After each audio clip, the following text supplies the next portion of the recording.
I am Don Lemon. Here's our breaking news. New numbers as this coronavirus spreads. More than 160,000 cases in the United States. Over 2,980 deaths. And we reached another tragic milestone today, the most reported coronavirus deaths in a single day. Well over 500. This is our new reality right now. It is absolutely staggering where we find ourselves tonight. More than 3/4 of Americans are under stay-at-home orders tonight. Most likely, you are one of them watching right now. Most likely, you don't recognize what has happened to life in America in just a few short weeks, just a matter of days. And now that staggering number of cases, over 160,000, it was only just a little over a month ago that the president said that there were only 15 cases in this country, predicting the number would soon be close to zero. And again, when you have 15 people, and the 15 within a couple of days is going to be down to close to zero, that's a pretty good job we've done. Now, just about a month later, there are more than 10,000 times as many cases, 10,000 times. Tonight, the president in his coronavirus briefing in the Rose Garden saying that it will get better from here, that every American who needs a ventilator will have access to one in the next few weeks. Governors across the country are begging for more. We will talk tonight to one of the executives at Ford about just how they're going to be a part of that effort. The president also announcing that over 1 million Americans have been tested for coronavirus, though the United States lags behind South Korea on a per capita basis. And Dr. Anthony Fauci says, even if the virus fades over the summer, it is likely to return in the fall. There are serious questions about our readiness and our response. And we will be bringing you the facts tonight about where things stand in this country and how we got here. CNN's Jim Acosta read the president's own words back to him. What do you say to Americans who are upset with you over the way you downplayed this crisis over the last couple of months? We have it very much under control in this country. The coronavirus is very much under control in the USA. It's going to disappear. It's like a miracle. It will disappear. March 4th, we have a very small number of people in this country infected. March 10th, we're prepared. We're doing a great job with it. It will go away. Just stay calm. It will go away. What do you say to Americans who believe that you got this wrong? And I do want them to stay calm. And we are doing a great job. If you look at those individual statements, they're all true. Stay calm. It will go away. You know it is going away. And it will go away. And we're going to have a great victory. Well, tonight's story is the story of America's coronavirus crisis. And the headlines run from coast to coast. Field hospitals and testing centers in places like the Maryland Stadium, that's home to the Washington Redskins, and Chicago's McCormick Place Convention Center. The LA Convention Center to be used as a hospital too. And the epicenter, New York, with more than 66,000 cases. We're seeing things that we have never seen before. A temporary hospital built almost overnight in Central Park, surrounded by some of the city's most expensive real estate. Look at that. Look at the picture on your screen. The 10 hospital expected to be up and running in a matter of hours, with beds from 68 coronavirus patients. And as a New Yorker, I can just tell you this, that we have never seen anything like this before. Tents in the park that we think of as our backyards. Tents that will soon be full of coronavirus patients. The U.S. Navy hospital ship Comfort in New York Harbor and the Javits Center also providing hospital beds, but they're not for coronavirus patients. They're meant to free up beds in other hospitals. A second ship deployed to Los Angeles.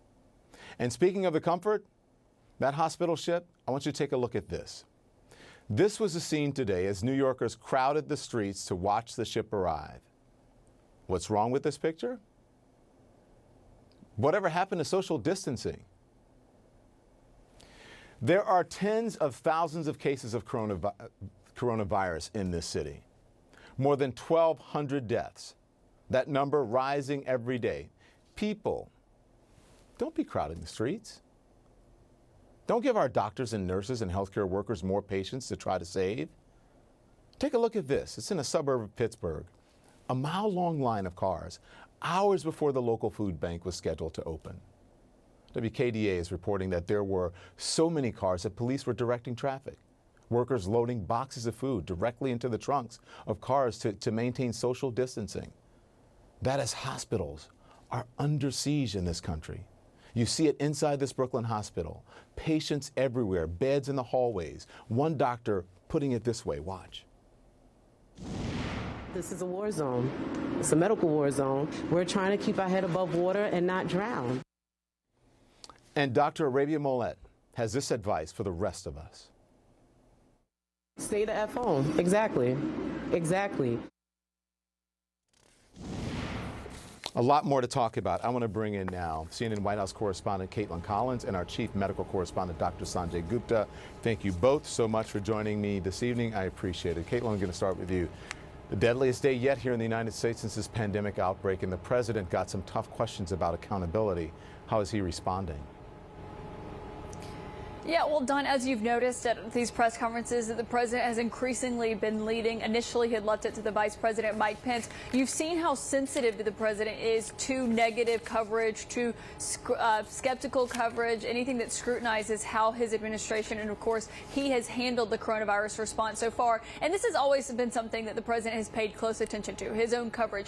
But aides say even more so that they feel like it's a heightened sense of that right now inside the West Wing. So that is why the president responds like that when people ask questions about how he initially responded to this and how he was downplaying it, telling people it wasn't something to be worried about, that it was going to go away soon, that it wasn't going to spread as much in the United States. And now, of course, we have hit a very different part of that the health experts had been warning about, that it actually was going to spread in the United States and could prove quite deadly. So I think that is part of the reason you've seen the president be so sensitive to those kind of statements, those reminders of what he had said in the past, what his past actions had been and all of that. And he's tried to reframe it in a sense on several occasions. Dr. Gupta, I want to bring you in. The president says over the next 48 hours, they're delivering more than 1,000 ventilators, including 400 to Michigan, 300 to New Jersey, 150 to Illinois, 150 to Louisiana, and 50 to Connecticut. Doesn't seem like nearly enough. It's something, but doesn't seem like a lot. Well, look, I mean, you take a look at any of those states. Take Louisiana, for example. The projections that they're putting forth, that they're going to need some 14,000 ventilators, Don. So obviously this is not enough. I'm sure these states are appreciative for what they're getting right now, but they know what's coming. They already have got a sense from looking around this country, looking around the world, at how many patients are likely to become infected, and out of those patients, how many are likely to need a breathing machine, a ventilator. So, you know, these are it's a tough time, I think, within these hospitals. I mean, they're bracing for this. There's a lot of ingenuity trying to refurbish old machines, trying to split ventilators. And look, I'm always amazed at American ingenuity, but many of the things that are now being discussed are things that have never been tried, because that's what we're left with. And Don, you know, I'll just say it, you and I and Caitlin, many others have been talking about this issue for a couple of months now. The modeling in terms of the amount of ventilators that were going to be necessary, those were the government's own modeling numbers, and yet we're not close to it. And you know, that's obviously a huge problem. Yeah. Caitlin, listen, the president is saying that ventilators are going to be sent over to Italy, Spain, and France, and he's already told Italy that the U.S. is sending $100 million worth of surgical, medical, and hospital things. That's a quote from him, as the president puts it. How does that work? Because all we're hearing from state and local officials and medical professionals is about the lack of supplies here. Yeah, that was kind of a striking thing the president said in the Rose Garden today, when he said, once we have enough ventilators here, we're going to send others over to Europe, because we know that we're nowhere close right now. And hospitals have made that quite clear. And though the president has directed, obviously, General Motors to make them, they announced today that Ford is also going to be making ventilators. GM said just yesterday they are not making them yet, because it's a very complicated process. They have to retool their factories. It's not something they can just do and flip a switch and make 10,000 ventilators overnight. So the question is, how long is it going to take to get the ventilators, and will people get them in the time that they need? States like New York obviously say that they're going to be needing them sooner rather than later, over the next 2 weeks, when they expect to hit their peak in New York. And so that's the question here, is, you know, exactly how they're handling the response to this. And while behind the scenes, aides have been scrambling to get enough of that personal protective equipment, because the president has promised that the federal government will back up states if they cannot get their hands on what they need. And that is about to become a test for this administration on whether or not they can actually meet what these states are saying that they need so desperately.